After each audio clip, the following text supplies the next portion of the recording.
Hello लोगोफोर, आंनि बे गोदान भिडिअआवहाय गासैखौबो बरायनाय जाबाय। भिडिअखौ गोदान भिडिअ जासिम नाय, अब्लासो नोंसोरो बुजिगोन आरोना।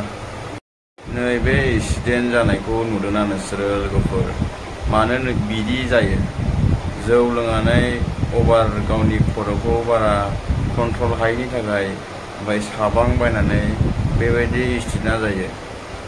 नोंसोरो मानो मोन्दों होननानै जौफोरखौ निसा बुस्थुफोरखौ लोङो? एसे खमायदो लोंनाय जानायफोरखौ। मानो बेबायदि एक्सिडेन्ट जानाय थैनाय बायदिसिनाल' खोनायो सानफ्रोमबोलाय? आरो नै दालाय बैसागु सिजन फैलायबाय, मैबा लोंहैनायसैलाय, मैबा एक्सिडेन्ट जानायसैलाय। नोंसोर मानो गाव गावनि जिउखौ सानालासिनो, गावनि उननि थाखाय सानालासिनो नोंसोर मानो बेबायदि जौ लोंनानै गारि साबांलाबायो? आरो नोंसोरो लोंना जानानै एसे स्ल' मसनाव सालाय। मोसौ बोरमा गासैबो मानसि दुमसि थाबायो, गारि मटर एक्सिडेन्ट बायदिसिना गारिफोरजों सौग्रावनाय मानाय नैबेबायदिया जायो आरोना। भिडिअखौ मोजां मोनोबा लाइक साबस्क्राइब खालाम लोगोफोर, हायोबा शेयार खालामना।